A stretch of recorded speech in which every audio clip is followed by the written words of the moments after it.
The thing that Canadians love talking about more than anything is like who's from Canada, right? Like, anytime you see a celebrity, you're like, they're from Canada. Justin Bieber, he's one of ours, right? Nickelback, or I'm naming two awful ones here, but Shania Twain, and one of ours. So always good to connect with a fellow Canadian.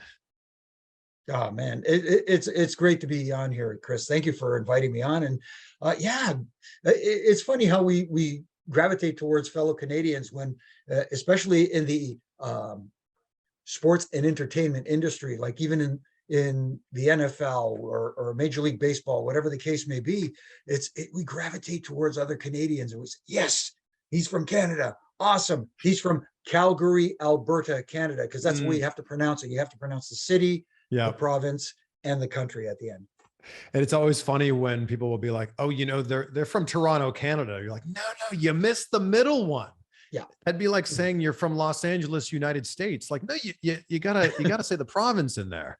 Exactly. Thank you to the WWF at the time for ingraining that in us with Bret Hart all those years. And also Lance Storm, every promo.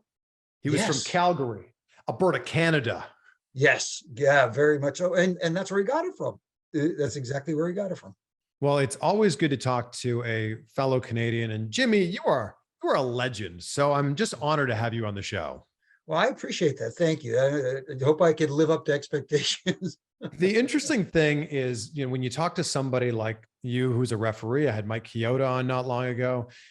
You learn that what you see on camera being a referee is like only just the tip of the iceberg of what you actually do as a job. So what were all of the many hats that you wore there? Well, just to give a quick recap, I started working for Jack Tunney when he was associated with the WWF at the time in 1985. And I was the go-to guy for, we need this. Can you do this for me? Can you do that for me? He hands me the keys to his Fleetwood Cadillac, this big monster, and say, go to the airport Marriott and pick up Andre the Giant and Timmy White. And I'm like, I'm trying to stay cool. Yeah. But at the same time, like oh wow, I'm gonna go pick up Andre, go pick up Hulk and his wife or something like that, and then I got to get familiar with all the main players, like a Pat Patterson, who used from to come Canada, by the way, from the province of Quebec, Montreal, Quebec, Canada, and Pat used to come to all the shows as an agent, because they used to do Sunday nights at Maple Leaf Gardens every 3 weeks. And on the Monday afterwards, they would do Wrestling Challenge. They would tape that at the Brantford Civic Center in Brantford, Ontario, Canada, which is about maybe an hour and a half drive from Toronto. And, I was one of they called it a minibus, but it was basically a maxi van that I would shuttle talent back and forth with from Toronto to Brantford. And Pat used to sit up front with me, and he'd jaw jack and stuff like that. And Pat was a great guy, fun guy, always kidding, love having a good time. And then one day he walks up to Jack and he says, hey, Jack, we got the kid here. He does all this stuff for us before and after the show. And during the show, he's kind of, hanging around waiting for something to do. Yeah. Why don't we use him? We'll make him a referee. Jack looks at him and says, yeah, but do we want to smarten the kid up? And Pat goes, he's in the locker room with the boys. He's hanging out. He's, he sees what's going on. Yeah. Well, let's use him. And Pat just came up to me and said, okay, we're going to eventually make you a referee. Get yourself black sneakers, black pants, a blue shirt, and a black bow tie. Carry it with you all the time. And that's what I did. Wow. And how old were you at this time? Oh, okay. I'm dating myself. So this was in 86, somewhere in, the back half of 86. So I'm like 24 years old. Wow. And I didn't know enough to ask questions, but I was watching the referees as they went along. So in February of 87, they were running, we used to call them house shows. Now they're called live events, in Newmarket, Ontario, Canada. And the main agent there was Chief Jay Strongbow, who I had become very close with at the time too. And he says, Jimmy Jam, he had a nickname for everybody. He says, Jimmy Jam, you got your ref gear with you? And I said, yes, Chief, I do. He says, go put it on, you're reffing tonight. And I was like, okay. I didn't want to say, but I don't know what I'm doing. Yeah. You know what I mean? I haven't. Yeah. So he says, I said, okay. He says, you're reffing SD Jones versus the Red Demon, who was Jose Luis Rivera. He says, get with them. They'll tell you what they do. So again, thank goodness it was SD, because SD and I were friends. And I said, SD, I'm reffing your match tonight. He says, oh, that's awesome. I said, but I've never refereed a match before. He says, stay close to me. I'll talk you through it, which he did. And, then I realized, okay, now go to the other referees, start asking questions, ask them to watch the matches and give me feedback and that sort of thing. And I progressed from there. Then eventually led to, starting to do TV. Well, it's such an interesting position because you're the third man in the ring, but if you're doing your job well, people don't notice that you're there. So it's this like, if you're doing it right, balance. Sorry to interrupt, but if you're doing it right. Oh, that's what I mean. That's what I mean. If you're doing it right, nobody sees that you're there. And like, that's an intricate balance, right? Of being part of the match, but not like actually, interjecting yourself into the match. Right. You're not there to be the star. The star is the drawing is the talent that is in the ring. You're there to help them tell their story without being a part of the story. Unless, of course, there's a spot in the match where they need you to, whatever the case may be, be distracted by this or take a bump or whatever the case may be. But let's say, for example, two wrestlers come to the center of the ring, especially on television, which is very important, and they do a face-to-face. Yeah. Your initial thought is to kind of stand between them, so to keep them separated. But at the same time, if you're standing in the middle, who's in the middle of the screen? The referee's face. Stand off to the side. Let them have their moment. Let it breathe. Let the audience absorb this. You know what I mean? Unfortunately, nowadays you see too many referees and, kind of overly interjecting themselves. Let's put it that way, and standing out a little too much, in my opinion. I don't think we need to name names, but I think when you say that, there's a few people who immediately pop into your mind. Mm-hmm. It's interesting because, when I started, I was a big wrestling fan. Basically the Attitude Era is when I really got into wrestling. And I was obviously aware of it before that, but the Attitude Era is when I really got into it. And every referee had a name.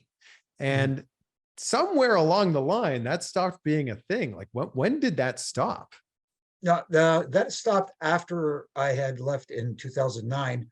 All of a sudden it was like, yes, we know that the referees are not to be a focal point.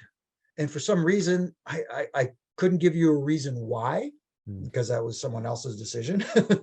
That we don't need to name the referees and put any kind of focus on them.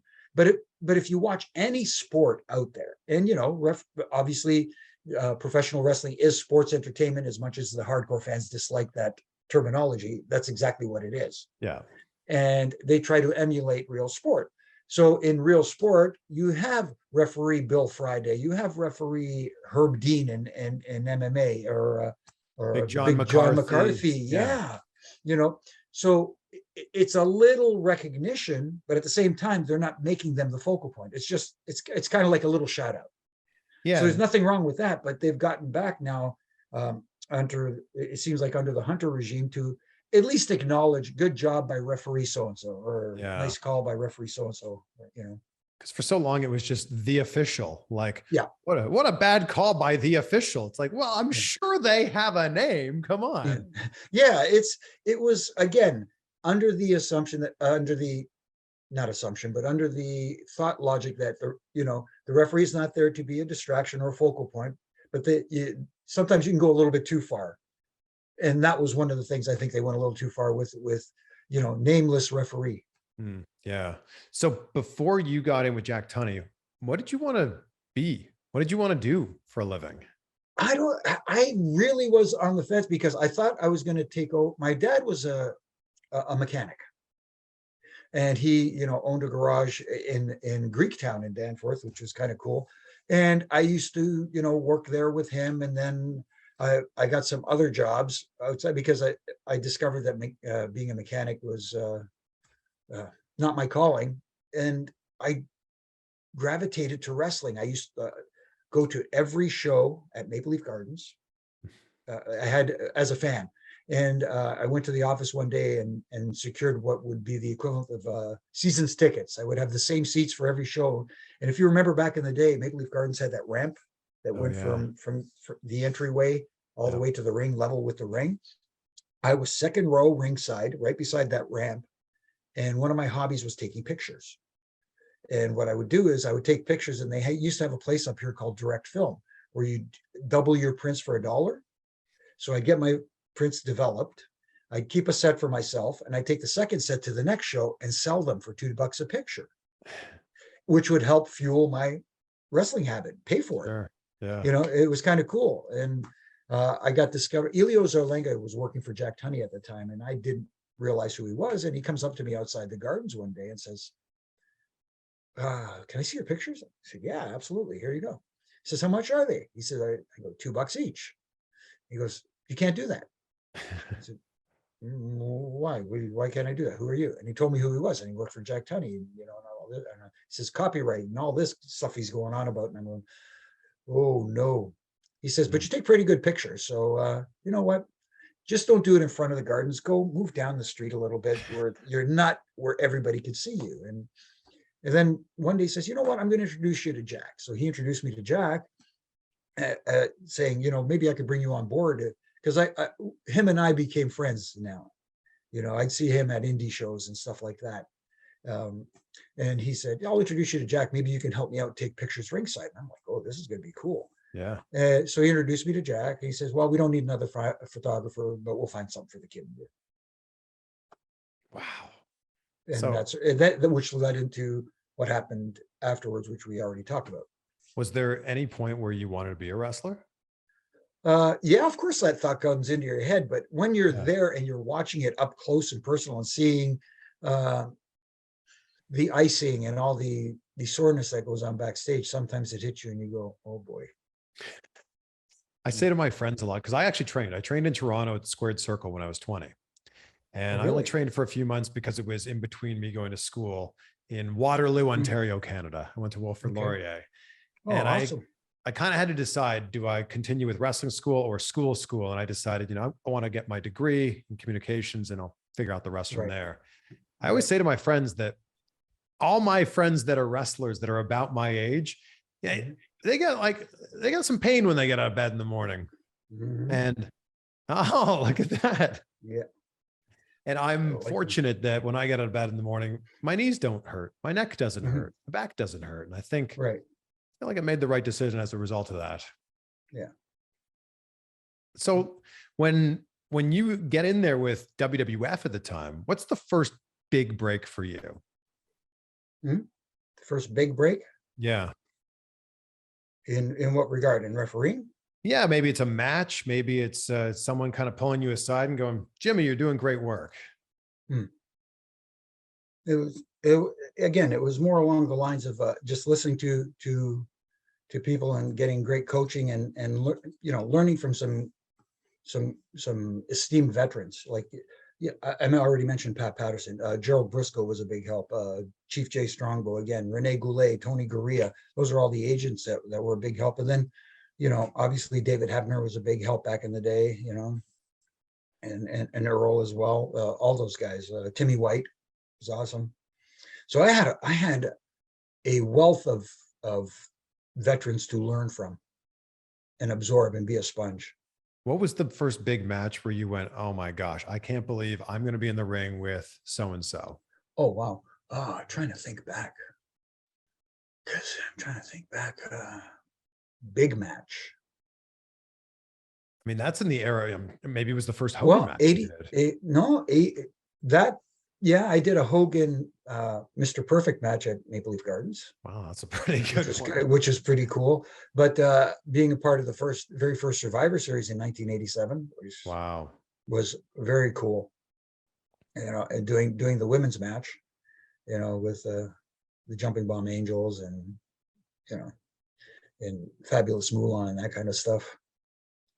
Being a part of the first Royal Rumble that ever took place at Hamilton, Ontario, Canada. wow. Yeah. Oh, you're like an encyclopedia of wrestling knowledge. This is just amazing. I just wish I could remember it all. Sometimes I need some Too many ref coaxing. bumps.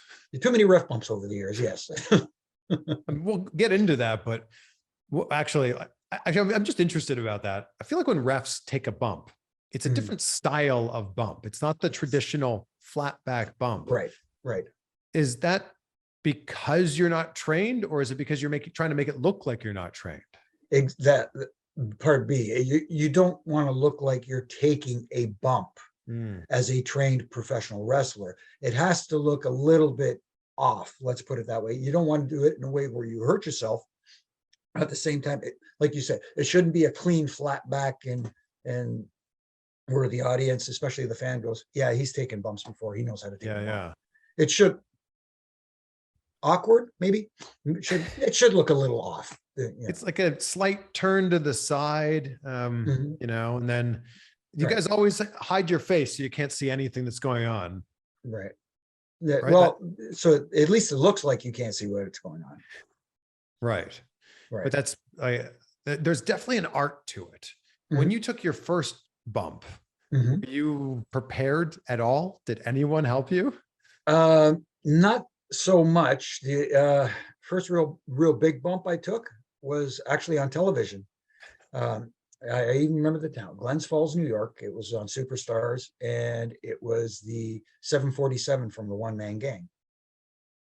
He was, of course, back in the day when they had enhancement talent. Dave Studemeyer, he beats him with the 747. I count 3. I raise his hand. He pushes me to the side, picks him up again, and hits him with it again. Now I get in his face and I start giving him crap for, hey, the match is over. Stop whatever you're doing. And all of a sudden he hooks me and he gives me the 747. And I got with him before the match. I said, is there anything you need me to do? He says, just when I get you up, make sure you got your legs up. So it looks like you're, straight up. So you look higher. And, and just, I will protect your face with my arm, which he did. It was cool. He says, try to land as flat as you can. And I think I did okay, because when I got to the back, some of the guys are coming, Jimmy, are you okay? I said, yeah, I'm fine. Even Pat came up, Jimmy, are you okay? Cool. Okay. And they were happy with it. But it was this weird feeling of adrenaline that I had, which is probably the reason why I didn't feel anything. Do you know if you get what I'm trying to convey here? It was just like, this is awesome. I'm taking this huge bump on television, and because of all this, the juice is flowing inside. You kind of just telling myself, lay here. You're the referee. You shouldn't move. And that's all I kept thinking to myself. Was there any part of you that wanted more of that? Because I remember when Teddy Long was a referee, and then Teddy Long went on to be very well-known face, especially on SmackDown, as a general manager. Did you ever want to dip your toe into that world? The thoughts were there, but at the same time, I also was thinking along the lines of, as a referee, you have more longevity than as an on-air talent or something like that, because even Teddy Long as a referee, eventually, as a general manager, for example, that runs its course eventually. As a referee, unless they're tired of your work, or you can't, you know what I mean? Yeah. So as long as you're doing your job correctly as a referee, there's no reason for them to let you go. If you're not performing on television, or they're tired of your persona and they want to move you on, you always run that risk as a personality. When you wake up in the morning, after all of the years and the decades spent as a referee, does anything on you hurt right now? That I've been away from it long enough where stuff has calmed down, but I used to, believe it or not, sometimes like the shoulder and all, because people, especially in WWE, I remember one in particular. I was doing a Falls Count Anywhere match in Madison Square Garden, and it was a televised deal. And I was counting, and you're counting on concrete, so you're not slapping as hard. Yeah. And of course, I hear in my earpiece, you're going to need to hit a little harder. No. You know what I mean? Yeah. So I was feeling it there, but in the ring too, you're hitting kind of hard because you want that pounding sound, and it's that sudden stop that kind of jars your joints. And then I discovered that wearing sleeves under my pants for my knees, with padded knees, was a definite help. But you feel it. You do feel it. Obviously not as much as the boys do, taking those big bumps, but it does do some wear and tear on your body. It's like repetitive motion. It's and it's only on one side too. Exactly. What about when you're doing the really close 2 7/8 and you're stopping right before hitting 3? What's the key to that? That's a difficult one, because it's not the finish and you want to make it look as close as possible. Sometimes it's okay at times to look like you're trying to stop it, hit the canvas, but wave it off. Mm-hmm. Especially on a really, really close false finish. Not doing it all the time, just on a rare occasion that would translate pretty good on television, I think. But I'm not going to say any, but there are some referees out there today who have a tell on false finishes. And unfortunately, I'll give you an example. When SummerSlam was here in Toronto in 2019, I believe it was. Yep. Yeah. The guys from our show were at the event, and we did a little thing there with the WWE guys and with the producer. I was sitting beside the producer of our show, and there was a match going on, and he goes, "Oh, I thought that was it." And I went, "Nah." He says, "Yeah, but I said, "No, I don't know what's going on in this match. I'm just watching." He goes, "Oh, I thought that was it." And I went, "Mm-mm." He says, "What's going on here?" I said, "Well, the referee has a tell." And he goes, "Really? What is it?" I said, "I don't want to tell you." Oh. He says, "Okay." And then happened again, and he goes, "Come on, you got to tell me." So I told him what it was. Yeah. And he says, "Yeah, I shouldn't have asked you to tell me because now I can't unsee it." Wow. And so ever since that moment, yeah. And all my critiquing that I do and analyze, I will not give away a referee's tell on a false finish, because if I do, then whoever watches it after that kind of says, yeah, I see it. Kind of like learning how the magician does his trick. Kind of, sort of, yeah. Yeah. When referees reach out to you and they're asking for advice, what's the biggest thing that you think that up and coming referees need to work on? How to look involved without being a focal point. Like I said, for example, the face-to-face. Don't stand in between. Be there for the talent. Be close by so you can hear them and they can hear you. But again, don't be a visual distraction. Don't oversell things. Like there's referees out there that when someone gets punched in the face, they grab their chin like they got punched. It's okay to react. Subtle reactions like, ooh, that looked like it hurt. Ooh, that was, but if you're going, and like, oh, and, you get kicked in the ribs and you're, grabbing your ribs and stuff like that. No, stop selling what's happening to them. It's okay to react and make it look like, hey, boy, that looked like it hurt. See, that's the art. What's the thing that's hurt you the most? What's the ref bump for you that you went, that didn't go quite as planned? Oh, WrestleMania 4. I remember this. You don't remember it, I guess. Yeah, it was the match between the Honky Tonk Man and Brutus the Barber Beefcake. And Brutus gets Honky in the sleeper hold. Jimmy Hart pops up on the apron. I go over to Jimmy, trying to get him to get down. He says, "Okay, I'll get down. I'll get down." As I turn my back, he waffles me with the megaphone, which was fine. But I'm supposed to bump down on my face, so like so. And what happened was I put my hands on, my hands slid out, my chin hit the canvas, and it hit the sweet spot. Oh, that was it. Lights out. Next thing I remember is being kind of escorted out by the other referees and Danny Davis hooking me by the back of the belt, dragging my feet. And when we got to the back, he was giving me crap. He says, "Why were you dead weighting us out there?" And I said, "Dude, I was out." The other one that really, it was Bam Bigelow's debut after Royal Rumble on Raw. And he was wrestling Savio Vega. And, he shoots Savio outside the ring. I get in Bam Bam's face. He grabs me and he headbutts me. But he headbutted me. And I went, oh. Then he headbutted me a second time and I chipped a tooth. Wow. And then he throws me outside the ring right beside Savio.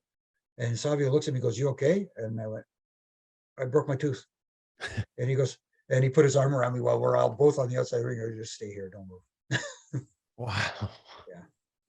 Oh, when you're preparing for a match and there's a ref bump there, how do you keep it in your mind of like, this is coming up, but you don't want to blow the spot? Right.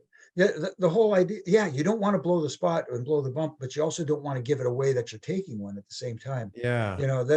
That's the biggest concern, is not making it look like, oh, okay, here comes a ref bump. That's the biggest thing. So I keep in my mind and just trying to work the match like I normally would. So how much of the conversation are you a part of beforehand when two wrestlers are working out their match? Are you there for the whole thing? I not for the most of it. I try to be there. I want to hear, pretty much the entire match, what's going on. Sometimes you're busy doing other stuff as well, so you just get the main points. And a lot of guys will just say, you know what, don't worry about it. This is what we're doing for the finish during the match. It's going to be fairly easy. Just follow along. Like I talked about at the start of the show, how you wear a bunch of different hats. So like when you talk about, you want to be there while they're going over the match, but you've got other things to do. What other hats, when you were, in your prime in WWF, what were the other hats you were wearing? Well, pretty much on the ring crew. The ring crew was, looking after the ring, setting it up, tearing it down, and also maintenance on the ring too, as well. What needed, if their boards needed to be changed or rope needed to be tightened or adjusted or anything like that. Basically looking after the ring. So were you driving the ring truck? I know Mike Chioda was telling me he drove the ring truck. Yeah, on the ones that when we did the house show / live events, yes, but Right. the TV ring truck was on a separate, was on transport. I also had Tony Chimmel on not long ago, and it's funny, you see him out there as the ring announcer, and then you realize he's doing 15 other things behind the scenes. Oh yeah, Tony and I ended up when we were pretty much on the SmackDown brand together. We were riding partners. That was it, because he was on the ring crew, I was on the ring crew. Yeah, so it only made perfect sense that we were riding partners. So was it just you and Tony in the car? No, Mike would ride with us a lot of times. Chioda, Larry Heck, the trainer. Sometimes Hornswoggle, which was unfortunate. It was bad enough having Chimmel in the car. Then you'd have Hornswoggle in there as well. So, I feel like Chimmel and Hornswoggle are the butt of every joke I've ever heard. Oh yeah, it's just they are the fun guys to make fun of. But don't get me wrong, Chimmel, they're both great guys. But they're the guys that you kind of single out as okay, we're going to pick on them. But the one thing though, as far as the traveling in the car goes, I love being the driver, because there was the one rule where the driver, I'm a bad passenger, first of all, but the rule is whoever's driving the car has control of the radio. He gets to listen to what they want on the radio. That's a pretty fair trade-off, I'd say. Mm-hmm. Oh yeah, especially with the hours that you guys kept. I mean, my goodness. Yeah. Oh yeah, definitely. I remember one instance where for some reason the other guys left Chuck Palumbo at the building, and Chuck said, those guys left me, because he was taking his time in the shower, and he was, I guess they were partly ribbing him. So he said, do you mind if I ride with you guys to the next town? You can drop me off at the hotel. Yeah, sure, come on in. And I have this habit of listening to old music. I'm a 70s, 80s guy. And I'm not saying I can sing, but I like singing along too. And then when we finally got to the next town, it's like, Chuck goes, thanks for the ride, guys. And Tony, does Jimmy know the words to every song from the 70s and 80s? And I kept trying to tell him, for some reason, when I'm hearing the song, it comes to me. But that's weird, because I'll go from the living room to the kitchen and forget why I went to the kitchen. You know what I mean? But I can remember words to songs for some stupid reason. Goes back to too many ref bumps. Just there you go. That's what I'll attribute it to. It keeps coming back to that. Yeah. And you were so fortunate in your career to see so many different eras of wrestling and so many different eras of the WWE. Were you able to actually sit back and go, oh, things are starting to shift here? This I can see that something's changing now. Yeah, definitely. Especially, being a part of the Hogan era, at the start of my career, which was awesome, and then watching it evolve and change to all the different, to the Attitude Era and all the Monday Night Wars, which was another, time where it was very interesting, because, we'd be doing our TV shows on Monday nights. And I remember okay, sorry. It just, things pop in your head. I remember. Bring it. Let's hear it. We're in the trainer's room, and on the television, because we used to go live at 9, but Nitro would go on it. Monday Nitro would go on at 8. Yeah. So we're in the trainer's room, and they got the TV on, and we're watching Nitro, and we hear that very distinctive voice, "Hey, turn that shit off." And, it was the big man. It was VKM. Yeah. So everybody like scrambling to hide. And as he's walking away, you can hear him laughing. But anyway, that's what it was. They used to watch it in the truck, probably, I assume. And, they kept an eye on things. Well, I think that they kept an eye on things, which is why they ended up winning that war, I think. I think so too. And they took their time. They didn't panic. Yeah. Especially How during the time when Eric stooged off the Mick Foley title win. Oh man, Yeah. which ended up working in WWE's favor. So it's amazing. Yeah. Yeah. Absolutely. At what point do you think referees are going to truly get the appreciation and recognition that they deserve and get a spot in the Hall of Fame? I don't know. I would like to see that happen sooner rather than later. That's for sure. And there's so many candidates out there. I already mentioned a couple, like Timmy White, the Hebners, Tommy Young, you know, wow, Nick Patrick, Charles, Mike. There's just even Young Heb, Brian. You know, there's so many referees that belong there, and you know, you have announcers in there, if Yeah. I'm not mistaken, and stuff. Why not referees? Because again, not being a focal point of the match, but also an integral part of the match. They help tell the story. So Well, every hopefully one name day. that you just listed there, every wrestling fan goes, "Oh yeah, I know that person. I know Mhm. that person. I know we know them all." Right. And they were part of some of our, most favorite moments in wrestling. It feels like it's a real missing part of the WWE Hall of Fame. Yeah, I think again, not because I was a former referee, but at the same time, it would be nice to have some acknowledgement. And we've been fortunate to and blessed to have some really great ones, and I have been too, to learn from. When you look back at the amazing talent that you've worked with in the ring, who Mhm. are the people that you go, I can't believe, I'm watching this person wrestle. They're just so incredibly good. Oh man, when I think back about it, you're talking about so incredibly good. Yeah. You, Randy Orton is just so darn smooth and so good at what he does. It, See, because as you know, Chris, wrestling is more than just the moves. Mm. It is the personalities. It's the talent getting people invested in what they do. Randy was able to do it all and make it all look effortless. It was incredible. Eddie was one of those guys too. Eddie Guerrero. Um, God bless him, and you look back at other talents, you know, I know people are going to say, well, Hulk Hogan wasn't a great technical wrestler. He was he was a great entertainer. He was Yeah. great in the ring and getting people invested in what he did. And that's the name of the game. I I like to equate it to this. People are talking about, well, the business has changed, it's evolved, it's more about what the in-ring product. Well, no, I get it. When you look at the wheel, when it was invented, it was made of stone, and then it became wood, then rubber, then vulcanized rubber. And we have all these different variations of the wheel, but at the end of the day, that shape of the wheel is round. I like And that's that. that's what professional wrestling is. Yes, it's going to evolve a little bit in style and presentation, especially with TV and the advancement of TV. But at the same time, the thing you talk people into the seats. You talk people into the arenas. It's the talent themselves as entertainers. You look back at the era where we had John Cena, The Rock, Stone Cold Steve Austin, a bunch of talents that's what made that era special, because it was the talent that drew people in, not the fact that this guy can do this and he could do a twisting, burning 450 hammer Phoenix splash. That's cool. Where everybody goes, yeah, that was cool, but you know, I always tell people that wrestling's like a buffet. And, maybe you like hardcore matches, or maybe you like high flyers, or maybe you like brawlers or whatever, but you come to the buffet and there's a little bit for everyone. And I think that a great card has all of those matches. right.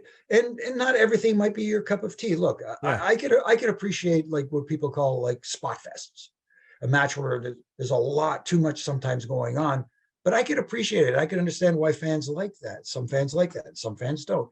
Uh, like I like the buffet reference. That's what it is. Some people love to eat meat, and some people are vegetarians, and some people, you know what I mean? Yeah. It's a little bit of everything for everyone, instead of, and that's what WWE was very good at during those big eras, was they were able to cater to a lot of different fans as opposed to one core group. I think today now, uh, from a fan standpoint, they have a lot of information, that they never used to get back in the day. And I think that's the problem. People are looking at it. Well, I don't like the sports entertainment version. I want more in-ring product. That's cool. But you can give them a little bit of everything in the one show, as opposed to we're going to concentrate on just being an in-ring product or whatever the case may be. Now that you're a little removed from it and you're kind of at arm's length now, do you see the changes that are going on in WWE under Triple H's regime? Yeah, it is less. It feels like talent is a little more free to experiment. Let's say, for example, like I'll give you the promos now don't feel as, and I hate using this word, scripted. Yeah. They don't feel as, hey, we got to stick to this verbiage in the promo. This is what is handed to you. They probably give them bullet points and just say, hey, this is what the story's about. This is what we want you to say. Find it in your character. And that's, what I think we're seeing more of now under the Triple H regime. We're seeing that talent is being more themselves and they're feeling comfortable. You look at a guy like a Dominic Mysterio, man, has he, progressed leaps and bounds now that he's absorbed this heel persona, but they're allowing Dom to be Dom, as opposed to their vision of what, this is how I envision Dom. You know what I mean?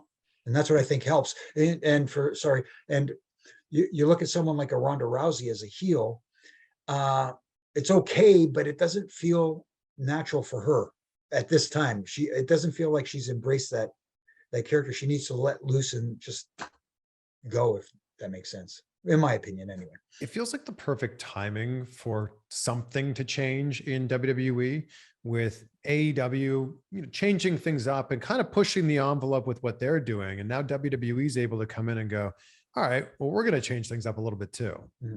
No, it's good that they got that little push from AEW. Obviously, they need some. Neither show is perfect. Both need, as a Hall of Famer says, screws tightened. For me, the biggest problem with AEW is recently we saw this being a prime example, is them trying to rush too much into the show and trying to put too much. Yes, they got a huge roster and not a lot of time to present everybody. But one of my sayings is it's almost like they try to cram 20 pounds of potatoes in a 10-pound bag a lot of times on their television show. And they rush to the next segment. Like they had that, that nice opening with John Moxley and Lance Archer, Hangman, Adam Page, coming back and them getting into their brawl and that sort of thing. But then we don't go to a commercial break and have let it time to marinate and breathe and the fans absorb it. We go straight into a match. Yeah. You know what I mean? But then they do the William Regal spot with MJF, and they took their time with it. They let it breathe. The fans were invested. They went to commercial. They come back and they're loading him into the ambulance. And that worked great because they gave it time and they let people buy into it before rushing to the next angle. That's one of the issues I do have with their show, is they try to, and I get it, there's a lot of talent there, but at the same time, you can't rush. Fans need time to get invested before moving on. I do think that what MJF is doing it's interesting. It's I don't know, who does he remind you of? I know a lot of people are talking Roddy Piper, but man, that would be right now probably the best example without going overboard crazy like Roddy used to get, that psychotic look in his face. But man, he knows how to push buttons. And as much as in this era where people, fans, especially hardcore fans, like the heels, I'm sure they're enjoying him in his heel persona, but at the same time, he knows how to get the crowd to boo instead of cheer. And that's he's one of the best out there right now. And at his young age, for him to get it the way he does, that's amazing. I'm really curious what ends up happening with him. He's 26 right now. Does he wrestle till he's 40, or does he just, become a massive star in wrestling and then transition into something else, because he's an amazing performer. You could put him on a TV show or a movie right now, and I feel like he'd knock it out of the park. Absolutely. And the biggest thing, like you said, we've seen it with other, superstars moving on to Hollywood, for example. Sure. Yeah, he definitely has that ability to go there and, make a go of it. And the biggest reason why it works for him is he's believable in that role. Yeah. You believe that this is the guy, even though, we're saying, oh, he's cutting a wrestling promo. You still go, but yeah, but he seems like an SOB. You kind of buy into it. Yeah. Let's bring it back to you here. What's the one match that really sticks in your head? Like for Mike Chioda, he talked all about Rock Hogan, which I actually have a poster of on my wall over here. I was there, Skydome WrestleMania 18. What's the one match for you? The one match, again, going to WrestleMania 24, Edge versus Undertaker in the main event. And one of the biggest reasons why is not just because good friend Edge and our locker room leader, the Undertaker, who, by the way, was our locker room leader, not because he put himself in that position. It was the locker room that kind of elevated him into that position. He was kind of voted in, for lack of a better term, as our leader. But if you read my book, in the forward, Edge explains that they requested me for that match, especially Edge. He wanted me to be the referee for that match, and that meant so much to me. It was so humbling. It was so, man. But then it also put extra pressure, because now it's like, ooh, they requested me for this. I better not mess it up. You know what I mean? So all those thoughts are going through your head. But at the same time, I remember the day before WrestleMania, sitting in, at the hotel. We're in the banquet room where, it was just reserved for us. Yeah. And sitting at the table with Edge, Taker, Michael Hayes, and me, and they're talking over the match. And then now, all of a sudden they say, Jimmy, what do you think? And I'm like, ooh, they're asking my opinion too. This is cool. And then, obviously in that match, I took a bump. And they said, we want to bump the referee in this, and blah, blah, blah, blah. And then Taker just looks at me and says, Jimmy, you okay with taking a big boot? Absolutely. What, are you kidding me? Taking a big boot from the dead man at WrestleMania? Yeah. Yeah, bring it on. Yeah.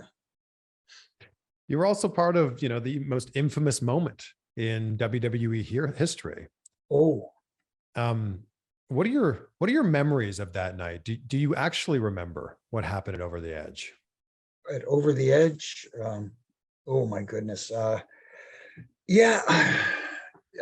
Unfortunately, I do remember some stuff, but other stuff is foggy. But I remember going to the ring. There was a hardcore match before the incident took place. So I went out to the ring to help them clear the ring of debris that was in the ring. And as on the screen was playing a pre-recorded interview that Kevin Kelly did with, I believe it was Kevin Kelly, it did with the Blue Blazer, Owen Hart. And I was in the ring, kind of facing the Jumbotron, holding that top rope and kicking stuff out of the ring, moving towards that corner. And I heard some screaming, but then, you're in front of a live crowd, so I don't know what's going on. And I felt something brush against the side here on my shoulder. It wasn't enough to knock me down or anything, but it was just very lightly, like, boom. Yeah. But at the same time, the top rope I was holding sprung out of my hand and popped my fingers back, like kind of jamming my fingers. And I looked around to see if the top rope had broke, if that was what I felt. Yeah. And when I turned, I looked in the corner, and there was Owen, laying there. And again, I knew the entrance was supposed to be him descending, but you're not putting it together, and you go, what the heck? And as I went over, I called out a couple of times, and it was just his eyes wide open. You could see through the mask, not moving, and I just flipped out and started calling for help, and just stood back and took it all in while they put him on the stretcher to escort him out. And I don't know, for some dumb reason, I just his cape, his blue blazer cape. I just scooped up all that stuff and walked back with it. And gave it to somebody and watched them load him into an ambulance. And at the time I was a smoker. So somebody handed me a cigarette. I was sitting outside the arena on the steps as the ambulance drove by, like shaking with a cigarette and stuff like that. And John D'Amico, who worked in the production, said, they want you to go to the hospital as well and get checked out.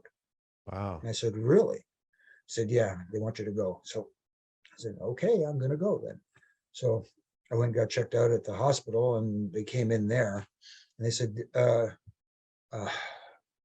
you with the gentleman, the wrestler that they had brought in? And I said, yes, I am.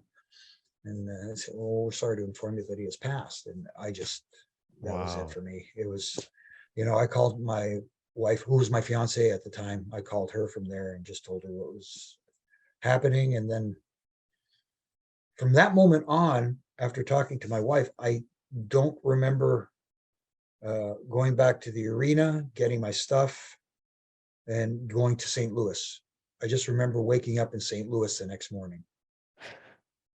Apparently, John D'Amico had driven us to St. Louis, whatever. And it was the next day in St. Louis that I found out, when I walked into the building, the first thing was, running into people going, are you okay? Are you okay? Are you okay? And, running into Taker, and Taker said, Jimmy, are you okay? I said, I'll be okay. He says, if you need anything, you come to me. And JR said the same thing as well. But then I ran into Jerry Lawler, and he said, do you remember anything from last night? I'm just saying, I just remember going to the hospital and stuff like that. And he says, I don't know if I should tell you this, but you don't know how close you became to becoming part of that tragedy. I said, pardon me? He said, he saw the last 20 feet or so of the fall. And he said, the first thing that came to his mind was, oh my God, he's going to fall on Jimmy. And what I felt brushed by me was Owen falling. Oh, wow. And when he told me that, it was just, wow. Yeah. And Owen, I think, now becomes the biggest what if in all of wrestling history. Like, he was right there on the come up, and I feel like he could have been just as successful as Brett was. Yeah. And again, no disrespect to Brett, but Owen had more personality from an entertainment standpoint than Brett did. So the potential to be even bigger was there, in my opinion. Do you have a favorite Owen memory? Oh my goodness. Where do I begin? Where do I begin? As you know, one of the most legendary rivers in the history of the business, but at the same time, they weren't mean.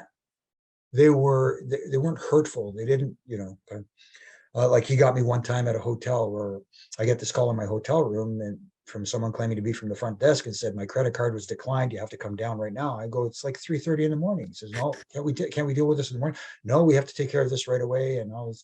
So I get dressed and I head down to the front desk, and I get to the front desk, and they're telling me, no, we know nothing about this. And I'm like, what? I said, I just got a call. He said, no, it wasn't us. And next day I found out it was Owen. And he one of my favorite ones though was we were in Montreal, and JBL was wrestling Carl Leduc, who was Joe Leduc's nephew, and he had only been wrestling for like 3 weeks. And let's put it this way, he wasn't very he wasn't ready for it. Let's put it. He was a little green, perhaps. Yeah. So the match didn't go too well. But he was scheduled to wrestle the next night in Ottawa, and they changed it up. Instead of JBL, they put him in with Owen. They thought Owen could look after him and take care of him. So Chief says to Owen, whatever you do, don't shoot him in, don't let him run the ropes, because he would run to the ropes, he would stop, kind of turn, lean, and start running the other way instead of hitting the ropes. So Chief says, just don't let him hit the ropes. So they get together. And I'm there, and he says, so what are we doing tonight? So they're talking over a few things. He says, then grab me in a headlock and I'll shoot you off, and we'll do a crisscross. So you can only imagine how this went. like Owen doing the over-exaggerated steps like this while he's going by, and man, oh my goodness. And I don't know how he did it, but one time he untied my shoe, my sneaker in the ring. During a I don't know how match? during a match. I don't know how he did it. Oh, I wish I had brought him with me too. I have downstairs somewhere. We were in Germany and it was a tag match. It was Owen and Jeff versus Edge and Christian. And they went into the comeback. The baby faces are coming, making their comeback. And they got Owen and Jeff in the corners on opposite sides. And they get up on the second rope to do the 10 punches. And, they look up at the crowd like this and they're going, hey, and the crowd's buying into it. While they're doing that, both Owen and Jeff reach into their pocket. They put these red clown noses on. So as they turn around, they go, and they look down and they go, oh my goodness. And they started punching. And of course they pop off. I picked up the red clown noses, put them in my pocket. I still have them to this day. I kept them. So it's a little souvenir that I got to keep, but amazing. Is there any part of you that wants to put the stripes back on, call a few more matches? It would be nice to have one more just thank you for everything match, but I've had a blessed career. Nothing can top what I think that, the stuff I've done. I think that when Edge finally retires, it should be Tony Chimmel doing the, classic superstar intro. Yeah. And then you calling the match. That, oh my goodness, that would be awesome. I mean, it seems to make sense. Yeah. Edge would be an awesome one. If Tony Chimmel doesn't announce Edge's final match, I think that somebody's dropped the ball here. Exactly. But Tony used to have fun with it too. Not only superstar, he used to John Cena, and so So what is it that keeps you busy these days? Well, obviously my ReffinRANTS, my daily ReffinRANTS from Monday to Friday. It's just a minute long where I make a little critique, but again, this is a great time to be a wrestling fan because wrestling is fun again, I think. I agree. Not just it's WWE, AEW, Impact Wrestling doesn't get enough credit. I think they do a wonderful job. 100%. There's a lot of good wrestling out there for fans to watch. So it's meant to just help tighten screws or just give an opinion. It's something I'd like to see improved upon, for lack of a better term. But I do that. I do some stuff, some podcasting on Wrestling Inc. website, where I do post Raw and post Dynamite reviews with Justin LaBar, and it's either Jack Farmer or Issa, the NYC Demon Diva, and we, and I just again analyze. Right. I always say that now's the best time to be a wrestling fan because you don't have to turn on the TV and wait for 9 o'clock for Raw, or it used to be 8 o'clock for Nitro. Like if I want to go watch any John Cena match, I can either turn on the network or turn on YouTube and I'm watching it. Absolutely. And again, simple PVRs and stuff like that. It's made it, obviously when you go live after the show, you have to watch the show to do it. But as a fan, you could just sit back and go, you know what, tonight, the wife and I are going out on a nice little dinner or whatever the case may be. I could watch it later.